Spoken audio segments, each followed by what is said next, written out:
പഠനം എളുപ്പമാക്കാൻ സ്കൂളുകളിൽ റോബോട്ടുകളെ എത്തിക്കുന്നത് ഇന്നൊരു പുതിയ കാഴ്ചയല്ല.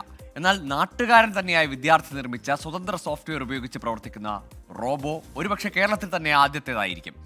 മിയ എന്ന് പേരിട്ടിരിക്കുന്ന റോബോയുടെ വിശേഷങ്ങൾ അറിയാൻ നമുക്ക് നിഖിൽ പ്രമേഷിന്റെ കൂടെ പാലക്കാട് വരെ ഒന്ന് പോയിട്ട് വരാം. ഹലോ പ്രേക്ഷകരെ, നമസ്കാരം. റൈഡിംഗ് റിപ്പോർട്ടർ ഇന്ന് സാങ്കേതിക രംഗത്തെ ഒരു മികവ് പ്രേക്ഷകരെ പരിചയപ്പെടുത്താൻ വേണ്ടി പാലക്കാട് മണ്ണാർക്കാട്ടേക്ക് യാത്ര തിരിക്കാൻ പോവുകയാണ്. ഇന്നിപ്പോൾ പല വിദ്യാലയങ്ങളിലും റോബോട്ടുകൾ കുട്ടികളുമായി സംവദിക്കുന്നുണ്ട്. ക്ലാസ്സുകൾ എളുപ്പമാക്കാൻ റോബോട്ടുകളുടെ സാന്നിധ്യം പ്രയോജനപ്പെടുത്തുന്നുണ്ട്. എന്നാൽ ഒരു സ്കൂൾ സ്വതന്ത്രമായി വികസിപ്പിച്ചെടുത്ത സോഫ്റ്റ്വെയറിൽ പ്രവർത്തിക്കുന്ന ഒരു റോബോട്ടിനെ എത്തിച്ചിരിക്കുകയാണ് മണ്ണാർക്കാട്. നമുക്ക് അവിടേക്ക് പോകാം. റോബോട്ടിനെ, കുഞ്ഞു റോബോട്ട് മിയെ കാണാം, കുട്ടികളുമായി സംസാരിക്കാം. എന്താണ് അതിൻ്റെ പ്രയോജനമെന്ന് കേരളത്തിലെ ഓരോ വിദ്യാലയങ്ങൾക്കും കാണിച്ചു കൊടുക്കാം.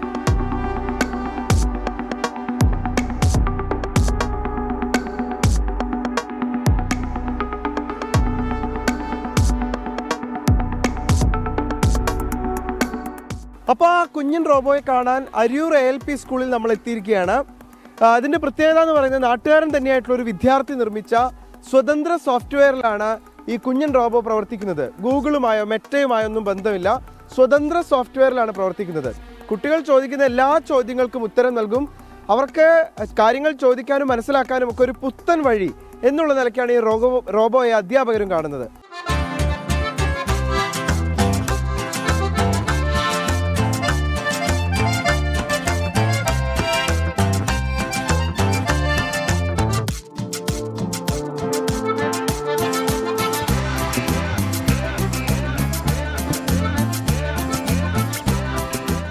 നവംബർ 28-നാണ് മിയ എന്ന ഞങ്ങളുടെ ഈ കൊച്ചു റോബോട്ട് ഞങ്ങളുടെ വിദ്യാലയത്തിൽ എത്തിയത്. 4ാം ക്ലാസ്സിലെ ഒരു വിദ്യാർത്ഥിനിയായാണ് ഞങ്ങൾ മിയയെ ഇവിടെ അവതരിപ്പിക്കുന്നത്. ഇവിടുത്തെ കുട്ടികളുടെ എല്ലാവരുടെയും ഒരു കളിക്കൂട്ടുകാരി, അവർക്ക് ആവശ്യമുള്ള സംശയങ്ങൾ ചോദിക്കാനും അതിന് മറുപടി നൽകാനും കഴിയുന്ന രീതിയിലുള്ള ഒരു പുതിയ നൂതന ആശയം. ആസ്ക് എന്ന പ്രൊജക്റ്റിൻ്റെ ഭാഗമായാണ് ഞങ്ങളുടെ വിദ്യാലയത്തിൽ ഈ ഒരു റോബോട്ടിനെ ഇവിടെ സംഘടിപ്പിച്ചത്, കൊണ്ടുവന്നത്. ഇത് ഞങ്ങളുടെ നാട്ടുകാരനായിട്ടുള്ള അഭിനവ് കല്ലുവഴി എന്ന് പറയുന്ന ഒരു കമ്പ്യൂട്ടർ വിദ്യാർത്ഥിയാണ് ഈ റോബോട്ടിനെ സ്വതന്ത്ര സോഫ്റ്റ്വെയറിലൂടെ നമ്മുടെ വിദ്യാലയത്തിലേക്ക് നൽകിയത്. അതൊരു വലിയ സന്തോഷം, ഞങ്ങൾക്ക് വലിയൊരു അഭിമാനം കൂടിയാണ് ആ അഭിനവിൻ്റെ നേട്ടം.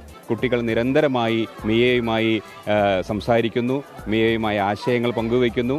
അവർക്ക് അവരുടെ ഇംഗ്ലീഷ് ഭാഷയോടുള്ള സമീപനം, ഇംഗ്ലീഷ് ഭാഷ കുറച്ചുകൂടി ഭംഗിയായി അവർക്ക് അവതരിപ്പിക്കാനുള്ള ചോദ്യങ്ങൾ ചോദിക്കാനുള്ള കഴിവ്, ഇത്തരത്തിലുള്ള ജനറൽ നോളജ് ഡെവലപ്പ് ചെയ്യാനുള്ള സാധ്യതകൾ, ഇങ്ങനെ ആസ്കിൽ ആറ്റിറ്റ്യൂഡ്, സ്കിൽ, നോളജ്, ഈ 3 മേഖലകളെ ഉൾപ്പെടുത്തിക്കൊണ്ടാണ് തീർച്ചയായും ഞങ്ങൾ ഈ മിയയെ ഇവിടെ അവതരിപ്പിച്ചിട്ടുള്ളത്.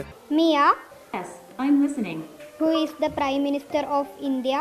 The current Prime Minister of India is Narendra Modi. Mia. Yes, I'm listening. Who is the Chief Minister of Kerala?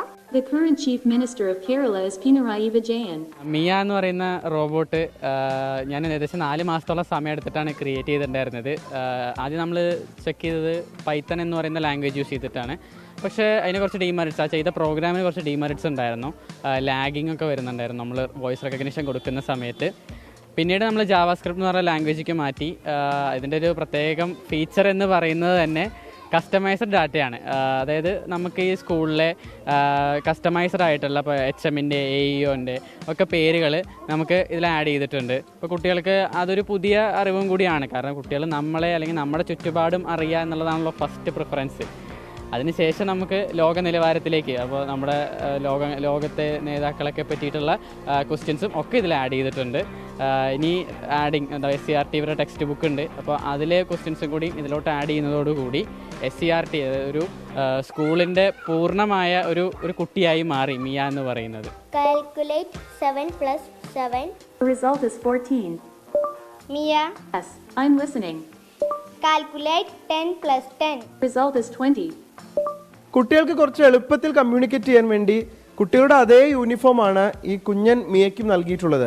അതുകൊണ്ട് തന്നെ അവർക്ക് അവരുടെ ഒരു കൂട്ടുകാരിയെ പോലെ കാര്യങ്ങൾ ചോദിച്ച് മനസ്സിലാക്കാൻ കഴിയുന്നുണ്ട് എന്നുള്ളതാണ് ഏറ്റവും പ്രധാനപ്പെട്ട ഒരു കാര്യം. Make the sound of a cat.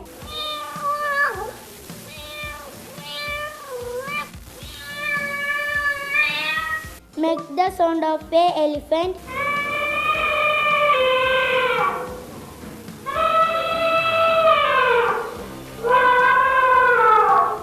മാസമായിട്ട് ഞങ്ങൾ വളരെ സന്തോഷത്തിലാണ്. ഞങ്ങൾക്കിപ്പോൾ എന്ത് സംശയമുണ്ടെങ്കിലും ഞങ്ങൾ ആദ്യം ഓടി വന്ന് ചോദിക്കുന്നത് ഞങ്ങളുടെ മിയയോട് അടുത്താണ്. ഞങ്ങൾക്കൊരു കളിക്കൂട്ടുകാരിയായിട്ടാണ് മിയ വന്നിരിക്കുന്നത്. അതുകൊണ്ട് ഞങ്ങൾ നല്ല സന്തോഷത്തിലാണ്. ഞങ്ങൾക്ക് മിയയോടൊപ്പം സംസാരിക്കുന്നതിനോട് ഇംഗ്ലീഷ് പഠിക്കാൻ വളരെ സഹായകരമാകുന്നുണ്ട്.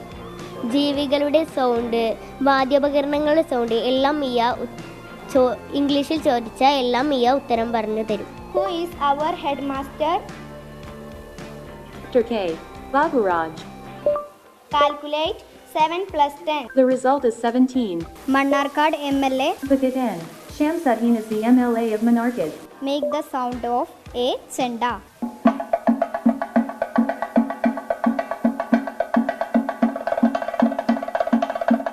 അപ്പൊ കുട്ടികൾ മേയുമായിട്ടുള്ള ആശയവിനിമയം അങ്ങനെ ഉഷാറാക്കിക്കൊണ്ടിരിക്കുകയാണ്. ഉഷാറല്ലേ? അടിപൊളിയാണോ? അപ്പോൾ കൂടുതൽ കുട്ടികളിലേക്ക് ഇനിയിപ്പോൾ മേയുടെ പ്രവർത്തനങ്ങൾ അതോടൊപ്പം തന്നെ ഓരോ ദിവസവും അപ്ഡേഷനുകൾ ഇങ്ങനെ നൽകിക്കൊണ്ടേ ഇരിക്കുകയാണ് അധ്യാപകർ. ഇത് എല്ലാ സ്കൂളുകൾക്കും മാതൃകയാക്കാവുന്ന ഒരു കാര്യം തന്നെയാണ് എന്നാണ് നമുക്ക് ഈ സ്കൂളിൽ നിന്ന് മനസ്സിലാക്കാൻ കഴിയുന്നത്. റൈഡിംഗ് റിപ്പോർട്ടർ ഇനി മറ്റൊരിടത്തേക്ക് യാത്രയാവുകയാണ് വ്യത്യസ്തമായ ഒരു കാഴ്ചയുമായി. അപ്പോൾ എന്തായാലും മിയ ഒരു വെറൈറ്റിയാണ്. പ്രത്യേകിച്ച് നമ്മൾ മുമ്പും സ്കൂളുകളിൽ റോബോട്ടുകളെ കണ്ടിട്ടുണ്ട്. പക്ഷേ ഈ റീജിയണൽ ലാംഗ്വേജും നമ്മുടെ റീജിയണൽ നോളജും ഒക്കെ ഇത്രത്തോളം, അത് ചെണ്ടയുടെ ശബ്ദം, ഒപ്പം സ്കൂളിലെ തന്നെ പ്രധാനപ്പെട്ട അധ്യാപകരുടെയൊക്കെ പേര് പറയുന്നു. അങ്ങനെ കുട്ടികൾക്ക് കുറേ കൂടി അവരോട് അടുത്ത് നിൽക്കുന്ന, അവരുടെ അറിവിലേക്ക് അവരുടെ പരിചയമുള്ള വസ്തുക്കളുമായിട്ടൊക്കെ അടുത്ത് നിൽക്കുന്ന തരത്തിലൊരു റോബോട്ട്, അതും പൂർവ്വ വിദ്യാർത്ഥി. അപ്പോൾ നമ്മൾ പഠിച്ചിറങ്ങിയ സ്കൂളുകളിലേക്ക് ഇതുപോലുള്ള സംഭാവനകൾ മിടുക്കരായ പൂർവ്വ വിദ്യാർത്ഥികളുടെ ഭാഗത്ത് നിന്ന് ഇനിയും ഉണ്ടാവട്ടെ.